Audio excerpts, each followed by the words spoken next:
What if I told you a simple act of kindness could turn the lowest employee in a luxury hotel into the man who would change the entire company forever? This isn't a fairy tale. It's a true story of humiliation, sacrifice, and an unexpected friendship between a powerful foreign executive and a humble custodian. And it all began with a language no one else could speak. The marble floor of the Sterling Crown Hotel shone under the warm afternoon light streaming through the glass doors. Guests lounged in leather chairs, their luggage stacked neatly beside them. At the front desk, however, the air was thick with tension. "Ma'am, for the third time, we genuinely don't understand what you're saying," the young receptionist said, his voice cracking under the pressure. In front of him stood a woman in a soft gray coat, her black hair in a flawless chignon. Her name, according to the booking file, was Hana Takamura, a Japanese businesswoman scheduled to stay in the hotel's imperial suite. But she wasn't responding in English, or French, or even the Mandarin another staff member had attempted. Behind her, a sharply dressed young man, clearly her assistant, was frantically typing on his phone, muttering in Japanese. The small crowd of guests nearby had begun to watch the scene like a slow-brewing drama. "What now?" whispered a bellhop to his co-worker. "The system says she's in the imperial suite." From across the lobby, the sound of high heels echoed like a metronome of authority. Claudia Wren, the hotel's famously strict general manager, approached with a smile polished enough to cut glass. "Good afternoon," she said, planting both hands on the counter. "I'm Claudia Wren, the general manager here. How can we help you, ma'am?" Hannah offered a polite bow and replied with a delicate stream of Japanese. Claudia's smile faltered. She leaned closer, speaking slowly, as though the woman simply hadn't tried hard enough. "This is the United States, ma'am. If you want to be served here, you need to speak English." The chatter in the lobby dropped into a thick silence. "She's holding up the line," Claudia muttered under her breath. She signaled to a nearby security guard. "Get a formal report of this incident." Hannah's assistant stepped forward. "Please, Ms. Takamura is one of Japan's most respected executives." "We don't have time for guessing games," Claudia cut him off sharply. And that's when Daniel Carter, the custodian no one paid attention to, quietly pushed his cleaning cart closer. Daniel Carter's gray custodian uniform blended into the background of the gleaming hotel lobby. Most guests never noticed him. Most staff barely remembered he was there. But now, every eye followed him as he parked his cart to the side and stepped forward. Without a single word, Daniel bowed, deeply, perfectly. The kind of bow only someone who had lived the gesture could execute. It wasn't just politeness. It was respect, reverence. When he rose, his voice was calm, warm, and in flawless Japanese. "My deepest apologies for the confusion, Ms. Takamura. How may I assist you?" The tension in Hannah's face eased, just slightly. Her assistant's eyes went wide in surprise. She spoke softly, her words flowing like a quiet stream, and Daniel listened with total focus. When she finished, he gave a small nod and turned to the stunned receptionist. "Ms. Takamura would like to check into the Imperial Suite," he said, his English crisp and unhurried. "Here is her passport." The receptionist's fingers fumbled across the keyboard. Within seconds, the keycard was printed and slid across the counter. A murmur rippled through the onlookers, not about Hannah, but about the custodian who had just solved a problem the entire front desk couldn't. Hannah accepted the keycard with a small bow toward Daniel before walking away toward the elevator. But Claudia Wren's eyes followed Daniel like a shadow. She didn't see a hero. She saw a problem. That evening, Daniel was called to the general manager's office. The blinds were drawn. The air was colder than the hallway outside. Claudia Wren sat behind her desk, tapping a silver pen against a folder. Her smile was gone. "That little performance of yours today," she began, her tone dripping with sarcasm, "was unforgettable." Daniel stood silent, hands loosely clasped in front of him. "But here's the thing," Claudia continued, leaning forward. "You overstepped. You made me look incompetent, and I can't have that." She slid a paper across the desk toward him. "Starting tomorrow, you're on basement duty. Storage, grease traps, whatever's filthy. That's the real job of a custodian like you. Daniel's jaw tightened. The words stung, but the image of his daughter Emily flashed in his mind. Her small smile at breakfast, the way she hugged him when he picked her up from school. Understood, ma'am, he said evenly. He turned toward the door, but before his hand touched the knob, it opened from the other side. Hana Takamura stood there, still in her gray coat. Her assistant lingered behind her, looking uneasy. She had come to find Daniel, but the heated words she'd overheard froze her in place. Her gaze shifted from Daniel to Claudia, calm but piercing. "Ms. Wren," she said softly, "is it the Sterling Crown's policy to punish an employee for treating a guest with respect?" The hallway outside Claudia Wren's office had gone silent. A few staff members lingered, pretending to organize paperwork while hanging on every word. Claudia forced a brittle smile. "That's not at all, Ms. Takamura. This is simply an internal." Hannah's voice cut clean through her sentence. "You consider cultural empathy overstepping? You consider assistance an offense?" Claudia's mouth opened, then closed again. She had no answer. Without another glance at her, Hannah turned to Daniel. "Mr. Carter, I'd like to hear your story. Would you join me in the tea lounge?" Daniel hesitated, caught between surprise and respect. "I would be honored, ma'am." The tea lounge was quiet, its warm lighting casting a soft glow over the polished wood tables. Hannah didn't allow the server to pour. She lifted the teapot herself, both hands steady, and poured a golden stream into Daniel's cup, a gesture of profound respect. "Please," she said, her voice gentle. "Thank you," Daniel replied instinctively in Japanese. Her eyes glimmered. "You're Japanese. It has the soul of Kyoto." Daniel exhaled slowly. "I used to teach cultural linguistics at Kyoto University." She tilted her head. "And now, you clean floors in a hotel." The weight in his eyes said everything.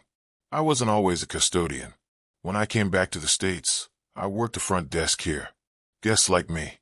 Too much, maybe. Ms. Wren didn't appreciate how often Japanese guests sought me out instead of her. Then she found a minor error in my paperwork and gave me a choice: take custodial work or be unemployed." Hannah's face didn't move, but her eyes softened. Daniel continued, his voice quieter now. "The reason I left Kyoto was my wife, Aiko. She was everything to me. She taught me that Japanese isn't just words. It's silence. It's presence. It's knowing what's left unsaid. We had a daughter, Emily. Then Aiko got sick. Too fast. Too sudden. After she passed," his voice broke, "Kyoto became unbearable. Every corner, every season, it was all her." He looked down at his calloused hands. "I traded my career for something more valuable. Time. This job lets me take Emily to school, be there when she's sick, watch her grow. I've never regretted that choice." The room was still. Hannah studied him for a long moment before speaking again. Switching to halting English, she said, "My English is not so good. I speak Japanese here as test, to see who has patience, kindness. Today you passed." 2 weeks later, the hospitality industry woke up to a headline that sent shockwaves through every luxury hotel chain in the country. Takamura Global acquires major stake in Sterling Crown Hotels. CEO Hana Takamura joins board of directors. Daniel read it twice, barely believing the words. The quiet woman in the gray coat, the guest he had helped at the front desk, was now one of the most powerful people in the company. Claudia Wren found out the same morning. She stood frozen in her office, gripping the financial newspaper so tightly it crumpled at the edges. The first board meeting Hannah attended was held in the hotel's most opulent conference room. High ceilings, a crystal chandelier, and a table polished so perfectly it mirrored the faces above it. Claudia sat stiffly among the managers, her pulse thudding in her ears. She avoided Hannah's gaze, but she could feel it, calm, unblinking, and deliberate. After the quarterly reports, the chairman turned to Hannah. "Ms. Takamura, as our newest board member and an expert in customer experience, do you have any observations?" Hannah folded her hands, her tone polite but razor-sharp. "Yes, I recently stayed at this hotel. I witnessed an incident that revealed a dangerous flaw in our service culture. A guest unable to speak English was met not with patience, but with irritation. The only person to step forward was not a manager, but a custodian. She didn't name names, not yet, but the color was already draining from Claudia's face. In an international hotel chain, language should never be a barrier to dignity. We cannot punish employees for having cross-cultural skills. We cannot promote those who lead with ego instead of empathy. Then she turned her head, locking eyes with Claudia for the first time. Tell me, Ms. Wren, do you believe sending a capable employee to clean grease traps simply because he outperformed you is an effective management strategy? The room went silent. The silence in the boardroom was suffocating. Every executive's eyes darted between Hana Takamura and Claudia Wren, waiting for the blow to land. Hana leaned back slightly, her voice smooth but unyielding. This incident tells me something important. Our system rewards authority, not empathy. That must change. She turned to the chairman. I propose a new executive position, Vice President of Guest Culture and Service Excellence. This person will have the authority to retrain staff, redesign policies, and ensure every guest is treated with respect, regardless of language or origin. The chairman nodded slowly. Do you have someone in mind? I do, Hannah said, her eyes never leaving Claudia's. Mr. Daniel Carter. The words hit like a thunderclap. Claudia's breath caught. A murmur rippled through the table. Hannah continued, her tone decisive. Daniel not only has an academic background in cultural linguistics, but he demonstrated integrity, empathy, and problem-solving under pressure. He understands the human side of hospitality better than anyone here. The chairman smiled. I second the proposal. All in favor? Hands went up around the table. The motion passed without a single dissent.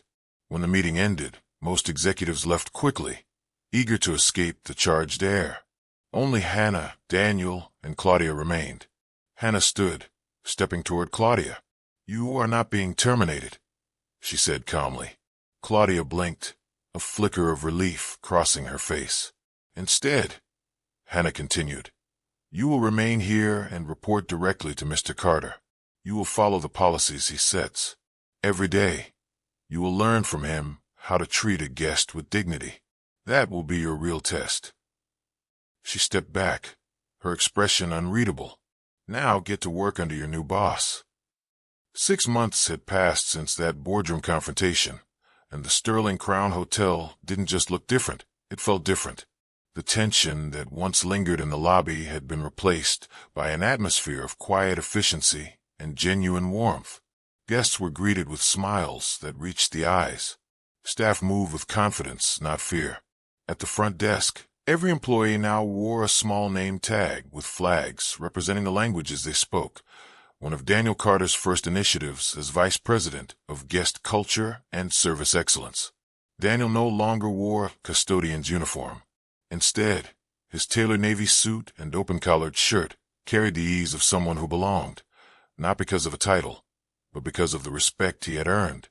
He strolled through the lobby like a gracious host, exchanging a few words in French with an elderly couple, then kneeling briefly to help a child retrieve a dropped toy. From the corner of his eye, he spotted Claudia Wren overseeing the check-in desk. She still wasn't quick to smile, but her tone with guests was calm, her posture professional, her instructions to staff measured and fair.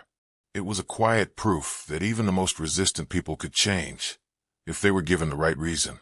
The glass door slid open, and Hana Takamura entered in a flowing lilac dress. She carried a small gift bag tied with silk ribbon. Mr. Carter, she greeted warmly. I brought something for Emily. Inside the bag was a handcrafted Kokeshi doll. Daniel's smile softened. She'll treasure it. Thank you, Hannah. They had stopped being executive and employee long ago. Now they were friends. As Daniel and Hannah walked toward the tea lounge, a commotion near the check-in desk caught their attention. A German family stood at the counter, exhaustion written all over their faces after a long flight. Their English was broken, and they struggled to explain their needs. Daniel instinctively started forward, but then paused. Claudia Wren had already stepped in. She didn't speak to the family directly. Instead, she glanced toward a young concierge whose name tag carried a small German flag. "Mark, could you assist our guests?" she said clearly. The concierge approached, speaking fluent German. The family's shoulders relaxed. Their gratitude was immediate. Claudia stayed nearby until she was certain everything was resolved, then stepped back quietly, returning to her post without fanfare. Hannah watched the scene unfold, her expression thoughtful. She saw more than a problem solved. She saw a system working in harmony. She saw Claudia acting with professionalism, the staff confident, and guests leaving the counter smiling. She glanced at Daniel, who was watching with the faintest trace of pride. It was in that moment Hannah knew. The real transformation hadn't been about titles or promotions. It had been about changing the culture from the inside out, one act of empathy at a time. They continued to the tea lounge. The porcelain cups clinked softly as Hannah poured. She looked at Daniel with a smile that carried both gratitude and certainty. "In the end," she said, "the most important language is always spoken from here." She touched her hand lightly to her heart. Daniel nodded, the weight of the past months settling in him like a quiet victory. And for the first time in years, he felt like his life was exactly where it was meant to be.